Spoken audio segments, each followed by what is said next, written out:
Hello guys, आज के video lecture में हम पढ़ने वाले हैं how to find inverse function, यानी कि इनवर्स फंक्शन अब फाइंड कैसे करने। पहले लेक्चर में हमने इनवर्स फंक्शन के बारे में समझा था कि वो क्या होते हैं। अब हम इनको फाइंड करना सीखेंगे। तो जैसे कोई फंक्शन है आपका, वो डिफाइन है a to b, ठीक है। तो इसका इनवर्स फाइंड करने के लिए हम क्या करेंगे, step 1 check for 1 1 and on 2, ठीक है। तो सबसे पहला स्टेप है कि हमें चेक करना है कि वो 1 1 है या ऑन 2 है, यानी कि या नहीं, सॉरी 1 1 और ऑन 2 दोनों होना चाहिए। ये तो कंपलसरी है कि वो 1 1 और ऑन 2 होना ही चाहिए। जैसे किसी क्वेश्चन में 1 1 ऑन 2 चेक किया और वो 1 1 या ऑन 2 दोनों में से कोई भी ना हुआ, ठीक है। जैसे 1 1 नहीं हुआ तो क्वेश्चन वहीं पे ख़त्म हो जाएगा। फिर हम वहाँ पे लिख देंगे इनवर्स डज नॉट एग्जिस्ट, ठीक है। या ऑन 2 नहीं हुआ तो भी इनवर्स डज नॉट एग्जिस्ट लिख देंगे, ठीक है। दोनों होने चाहिए तो ही हम चेक करेंगे, अन्यथा आगे नहीं बढ़ेंगे। इसके बाद स्टेप नंबर 2 है, जैसे हमने किसी फंक्शन का 1 1 और ऑन 2 निकाला और वो एग्जिस्ट कर गया, ठीक है, यानी कि 1 1 भी हुआ और ऑन 2 भी हुआ, तो इसका मतलब क्या है कि वो फंक्शन इन्वर्टिबल होगा, यानी कि उसका इन्वर्स निकलेगा, ठीक है। तो इन्वर्स निकालने के लिए फिर हम आगे क्या करेंगे, उसके लिए फिर हमने क्या किया कि पुट x की जगह हमने रख दिया f इनवर्स x, ठीक है।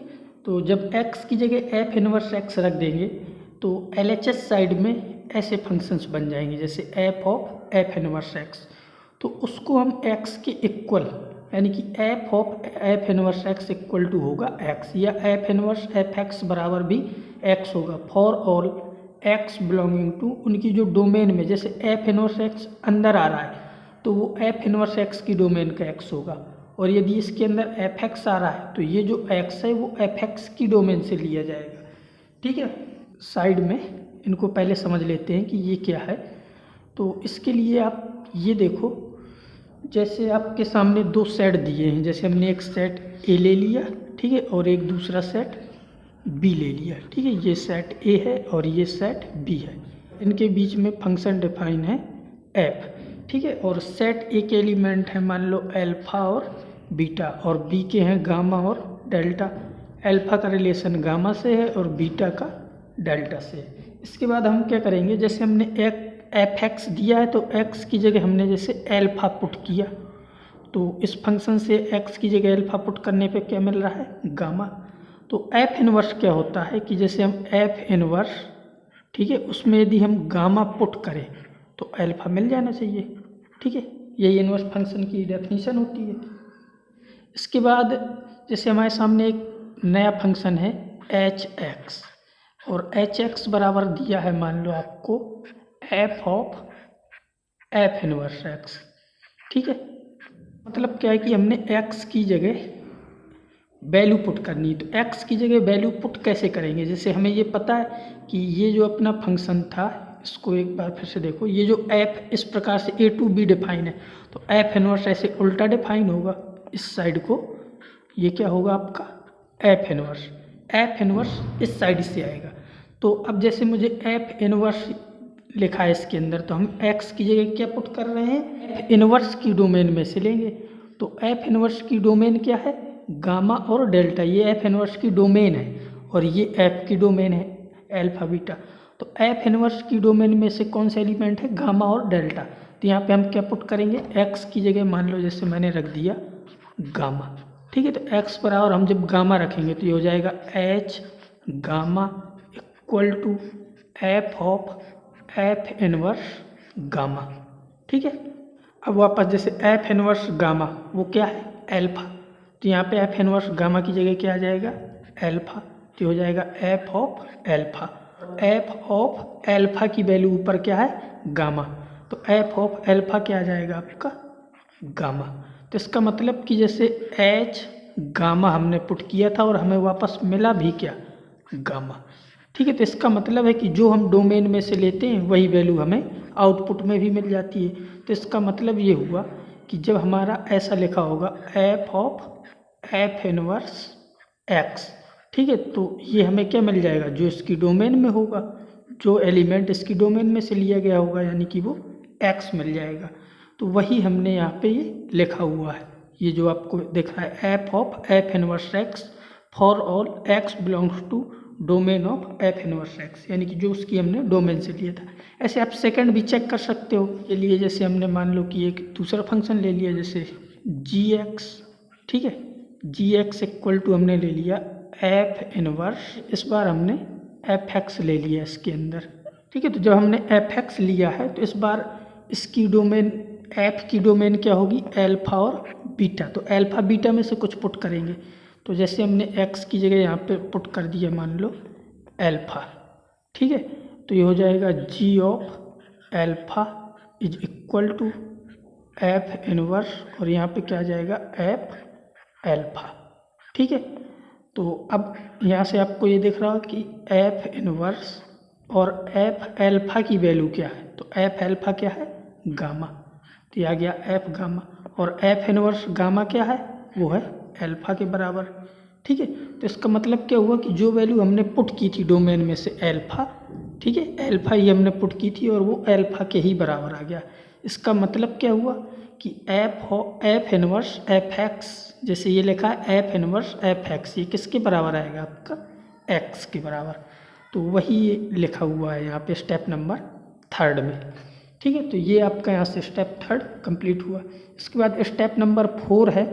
स्टेप 4 में कह रहा है solve and obtained f inverse x defined from B to A will be required inverse, यानी कि अब जो हमने एक्स रख देंगे एफ इनवर्स एफ एक्स की जगह, जैसे हमने एक्स रख दिया, अब जो आपका आएगा एक इक्वेशन बन जाएगी, उसको सॉल्व करेंगे। उसको सॉल्व करने के बाद जो एफ इनवर्स एक्स वहाँ से निकलेगा वो बी टू ए निकलेगा, जैसे ए टू बी डिफाइन था तो बी टू ए निकल के आएगा और वही आपका रिक्वायर्ड इनवर्स होगा, ठीक है। तो ये वर्किंग रूल आपको समझ में आया। हमें क्वेश्चन करते हैं। ये क्वेश्चन है, इस क्वेश्चन को सॉल्व करने के लिए सबसे पहला काम क्या है हमारा कि हम 1 और ऑन टू चेक करते हैं, ठीक है। तो 1 ऑन टू चेक करने के लिए सबसे पहले जैसे ये एफ एक्स बराबर दिया है एक्स प्लस 1/x, तो इसका आपको पता है कि जो ग्राफ है, ठीक है, ये कुछ बेसिक्स फंक्शन है जिनके ग्राफ हमें नहीं पता, उनको हम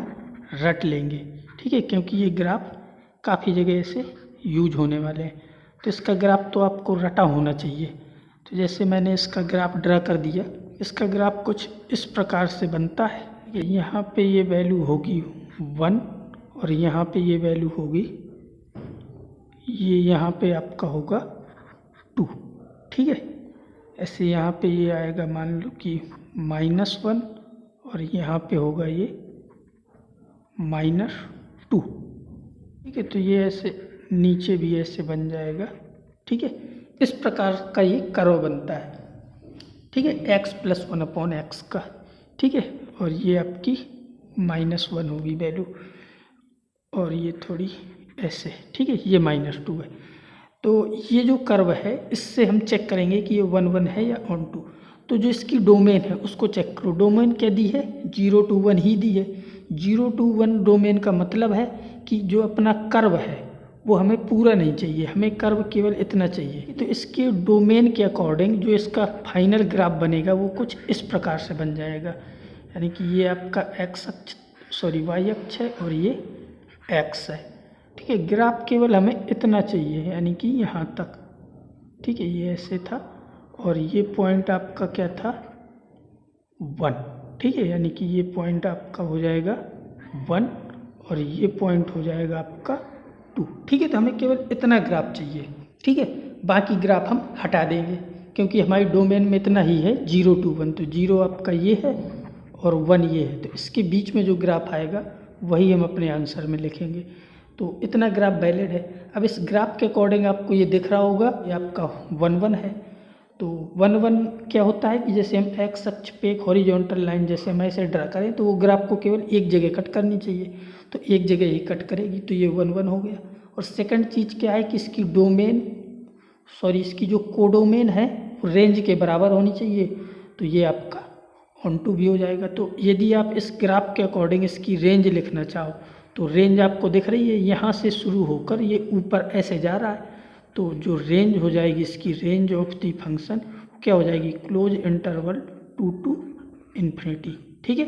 और वापस यहाँ पे इसकी जो कोडोमेन दी है वो भी क्या है 2 to ∞। तो अब यहाँ से हमें क्या पता चला कि ये फंक्शन आपका 1 1 एंड ऑन टू हो गया। ठीक है, तो जब आपका फंक्शन 1 1 ऑन टू हो जाता है तो इसका मतलब यहाँ पे हम लिखेंगे so f x is 1 1 and onto. तो देन फिर इसके बाद क्या होगा, यदि ये 1 1 ऑन टू है तो ये इन्वर्टिबल भी होगा। ठीक है, तो यदि फंक्शन इन्वर्टिबल हो गया तब इसका इन्वर्स आएगा, और इन्वर्स आने के लिए, इन्वर्स फाइंड करने के लिए फिर हम वापस क्या करेंगे। ठीक है, तो ये लाइन आप लिख लेना कि ये फंक्शन 1 1 एंड ऑन टू है, इसलिए इसका इन्वर्स एग्जिस्ट करेगा।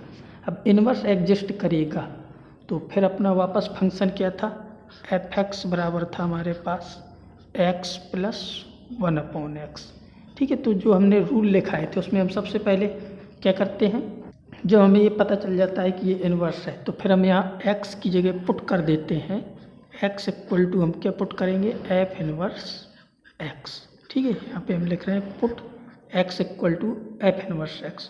तो ये आपका कुछ ऐसा हो जाएगा, f of f inverse x। ठीक है, और इधर भी आ जाएगा एफ इन्वर्स x प्लस 1/एफ इन्वर्स x। ठीक है, तो ये कुछ ऐसा हो जाएगा। अब F of f inverse x ये जो लिखा है इसकी जगह हम क्या लिख देंगे, x। ठीक है, ये x होता है, और इस साइड इसको जब सॉल्व करोगे तो ये हो जाएगा एफ इन्वर्स x का होल स्क्वायर प्लस 1, और डिनोमिनेटर में क्या आएगा, एफ इन्वर्स x। ठीक है, अब इसका इस साइड मल्टीप्लाई करा दो तो ये कुछ ऐसा हो जाएगा, एफ इन्वर्स x का होल स्क्वायर। ठीक है, minus x into F inverse x। ठीक है, प्लस 1 इक्वल टू 0। ठीक है, अब ये क्वाड्रेटिक इक्वेशन के तरीके ट्रीट होगा, को जैसे सॉल्व करते हैं तो वैसे हम कर लेंगे। तो यहाँ पे ये आ जाएगा आपका f inverse x equal to, वो लगा दो धाराचार का जो समीकरण होता है तो क्या होता है, माइनस बी, तो हो जाएगा x फिर plus minus under root b square, तो ये हो गया एक्स स्क्वायर, फिर माइनस 4ac, तो 4a का मान 1 और c का मान भी 1, तो 4 हो जाएगा, और अपॉन में क्या होता है 2a, तो 2 ही होगा। ठीक है, तो इसका मतलब जो एफ इन्वर्स x है वो आपका ये आ जाएगा, ये जो लिखा हुआ है। ठीक है, और यही इसका आंसर हो जाएगा। तो ये आपको समझ में आया होगा कि हम एफ इन्वर्स x को कैसे फाइंड करते हैं।